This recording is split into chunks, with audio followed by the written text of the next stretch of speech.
Terdapat seorang raja bernama Asmawikana.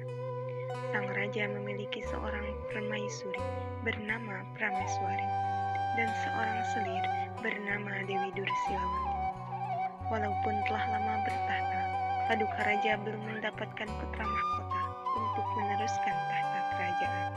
Hal ini membuat hati sang raja sering merasa sedih. Setiap hari ia selalu duduk termenung di singgasananya. Walaupun sebenarnya Prameswari sudah pernah dua kali mengandung, setiap kali ia mengalami keguguran. Penyebab Prameswari keguguran karena ulah Dewi Dursilawati yang iri hati kepadanya. Ia mencampuri racun ke dalam makanan dan minuman Prameswari secara diam-diam. Dewi Dursilawati melakukan hal itu karena ia menginginkan putra yang lahir dari rahimnya yang akan menggantikan kedudukan Raja Asmawikana. Dewi Dursilawati, silakan masuk. Terima kasih, Ratu. Duduk. Makasih, Ratu. Ratu, ini tadi ada yang ingin memberikan minuman, namun dia tidak bisa memberikan minuman secara langsung. Maka saya menawarkan untuk membantu. Silakan diminum, Ratu. Apakah benar ini buat saya, Dewi Dursilawati? Iya benar, itu buat Ratu. Sudah, terima kasih. Sama-sama. Kalau begitu saya pamit keluar. Ya, baiklah.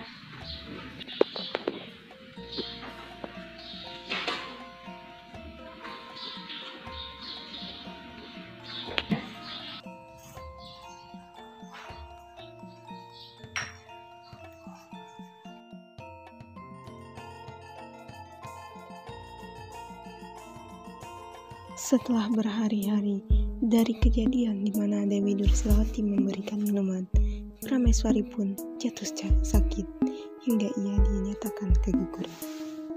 Sebagai seorang raja yang cerdik dan bijaksana, Raja Asmawikana bukan tidak paham.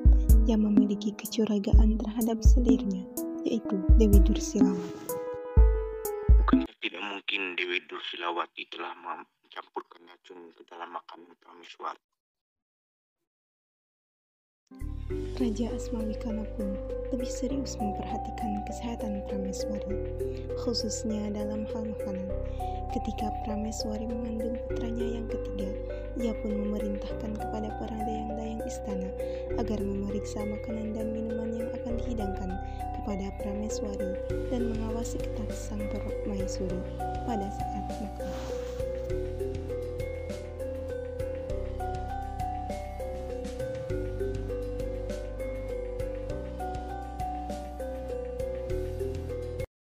Wahai dayang-dayang, ingat, jangan sampai Prameswari makan dan minum tanpa pengetahuan kalian. Kalian harus mengawasi semua yang akan dimakannya. Baik, Baginda. Sejak saat itu, segala kebutuhan makanan dan minuman Prameswari senantiasa dalam pengawasan para dayang-dayang istana. Dengan demikian, Dewi Dursilawati tidak dapat lagi meracuni Prameswari. Namun, selir raja yang licik itu tidak kehabisan akal. Ia pergi ke seorang kakek dukun untuk meminta bantuan agar menyihir bayi yang ada di dalam kandungan Prameswari.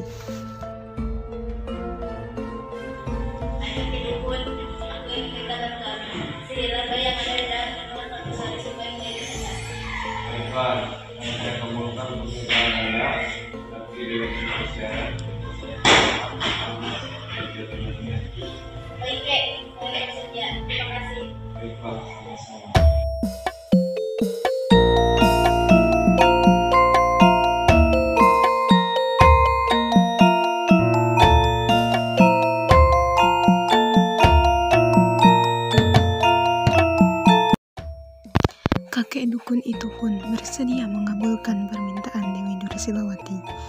Begitu kandungan Prameswari berusia 9 bulan, dukun itu menyihir bayi yang tak berdosa itu. Tak berapa lama kemudian, Prameswari pun melahirkan seorang anak laki-laki. Alangkah terkejutnya keluarga istana, terutama Raja Asmawikana, ketika melihat putranya lahir dalam keadaan cacat. Raja dan permaisurinya sangat sedih melihat keadaan putra mereka. Si sang permaisuri menangis siang malam. Meskipun demikian, mereka tetap menerima keadaan itu dengan lapang dada. Bayi yang diberi nama Joko Kandil itu mereka rawat dengan penuh kasih sayang. Namun, Raja Asmawikana tidak ingin putra cacat seumur hidup. Untuk itu, ia pun memerintahkan pengawalnya untuk memanggil seorang pertapa yang terkenal sakti mandraguna untuk melihat keadaan putranya. Hingga pada suatu hari, pertapa itu pun datang ke istana menghadap kepada Raja Asmawikana.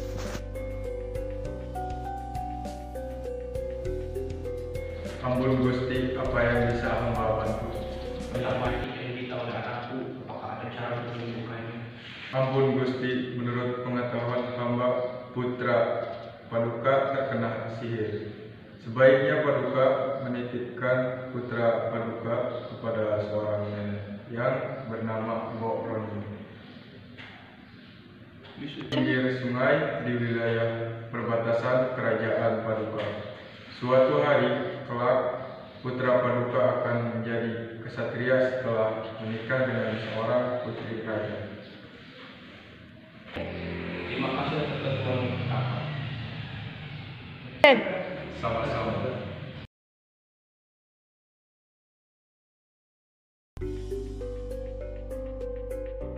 Di sisi lain, Dewi Dursilawati menemui kakek dukun kemarin untuk memerintahkan segera pergi agar tidak dihukum karena mengetahui. Baiknya kakek segera pergi sebelum para penjaga dari kerajaan kemari untuk menangkap kakek. Apa benar akan ada yang kamu ke sini atau hanya tipu muslihatmu saja? Tidak kakek, sebaiknya kakek segera pergi sebelum ada yang kesini. Baiklah, kakek pergi. Hati-hati di jalan, kek.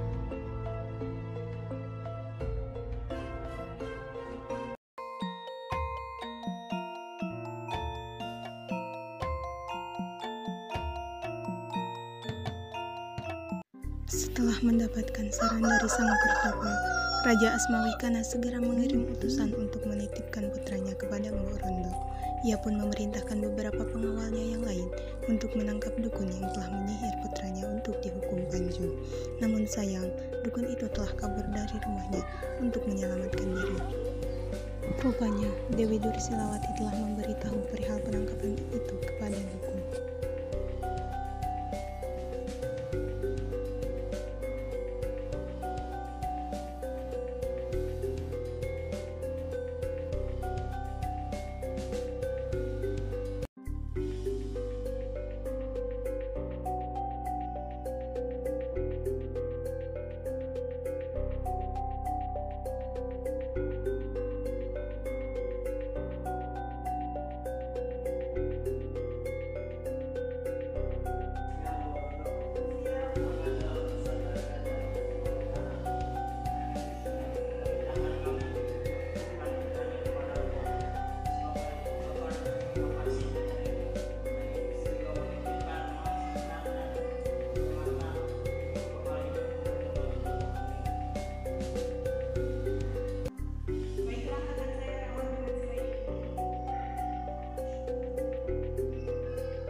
Sejak saat itu, Joko Kendil berada di bawah asuhan Mbok Rondo.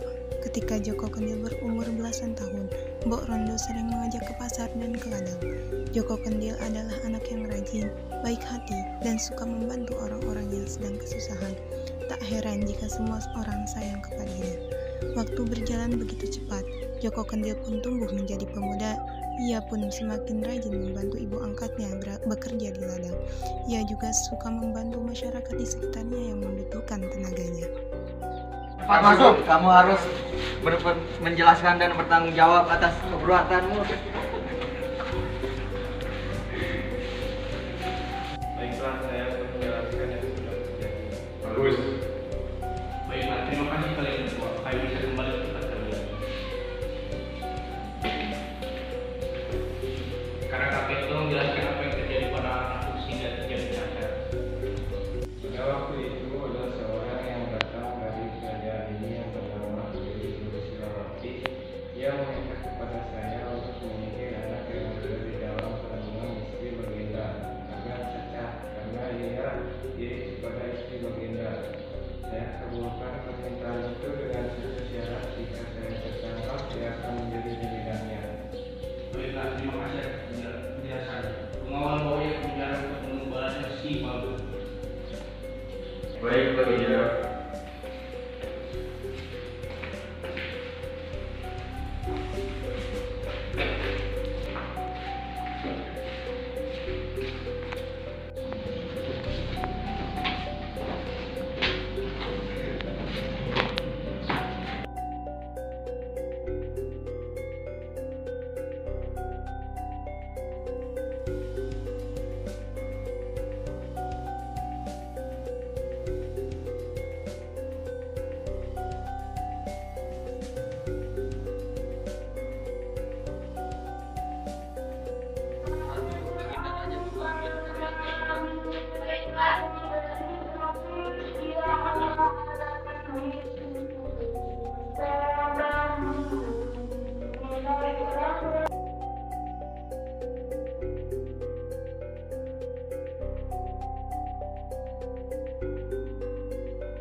Kakanda, apakah benar kami berdua dipanggil?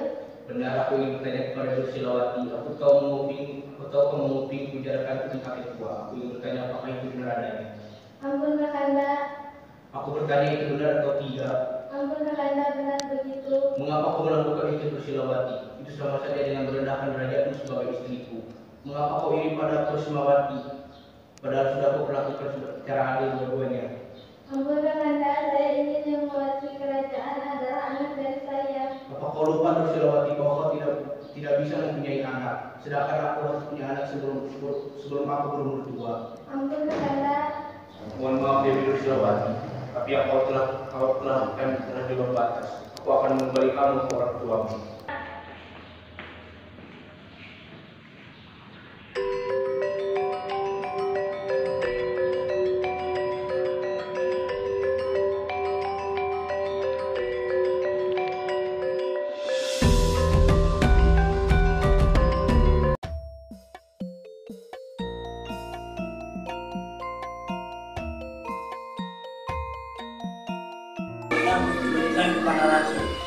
Dan di sini Baginda akan memberikan uang dan harta 2 bulan sekali. Sama-sama. Suatu hari, raja dari negeri seberang dengan rombongannya sedang mengadakan rekreasi di dekat dusun Kasihan, tempat tinggal Mbok Rondo dan Joko Kendil. Dalam rombongan tersebut hadir pula ketiga putrinya yang jelita bernama Dewi Mawar, Dewi Melati, dan Dewi Bunga. Kebetulan Joko Kendil sedang berada di sana. Saat pertama kali melihat salah satu dari putri negeri seberang, Joko Kendil pun langsung jatuh hati. Ia terus menatap wajah putri raja yang cantik dan rupawan itu hingga rombongan raja tersebut kembali ke negerinya. Bahkan di sepanjang perjalanan pulang ke rumahnya, wajah cantik Dewi Melati selalu terbayang-bayang di hadapannya. Lalu Mbok Rondo pergi ke istana untuk memberitahukan maksud dari Joko Kendil. Raja Asmawikana pun terkejut, tapi ia tetap merestuinya dan meminta Mbok Rondo untuk melamarnya kepada negeri seberang. Mbok Rondo pun tidak kuasa untuk menolak permintaan Raja Asmawikana. Pada hari yang telah ditentukan, Mbok Rondo pergi ke negeri seberang. Pada malam sebelum Mbok Rondo pergi ke negeri seberang, Joko Kendil berdoa kepada Tuhan Yang Maha Kuasa agar pinangannya diterima. Berkat doanya tersebut, Tuhan pun membuka hati Raja Negeri Seberang melalui mimpinya. Suatu malam, sang raja bermimpi kejatuhan sebuah kendil. Ajaibnya, kendil itu diberikan kepada salah satu putrinya. Kendil itu tiba-tiba berubah menjadi seorang kesatria yang tampan. Raja Negeri Seberang pun berharap mimpi tersebut menjadi kenyataan. Sesampainya Mbok Rondo di kerajaan negeri seberang, Mbok Rondo pun menyampaikan maksud dan tujuannya. Gusti Prabu, kedatangan saya ke sini ingin mempersembahkan salah satu putri Gusti Prabu. Apakah ada yang mau menikah dengan Joko Kendil anak saya? Putri-putriku, adakah di antara kalian yang bersedia untuk menerima lamaran Joko Kendil? Ayahanda, saya tidak sedia menikah dengan anak yang miskin itu. Saya pun tidak mau menikah dengan makhluk Allah itu. Saya hanya ingin menikah dengan putra mahkota yang tampan dan kaya raya. Ayahanda mohon restui saya. Saya menerima pinangan Joko Kendil dengan sepenuh hati.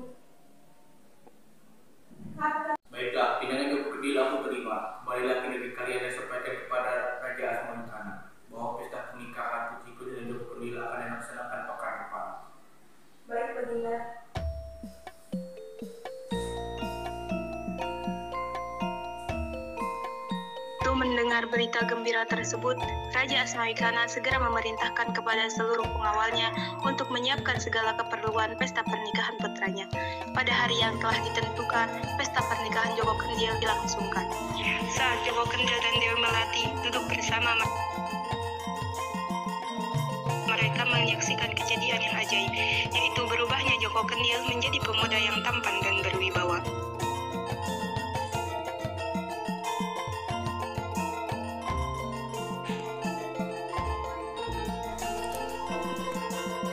Kenapa kamu menjadi seperti ini?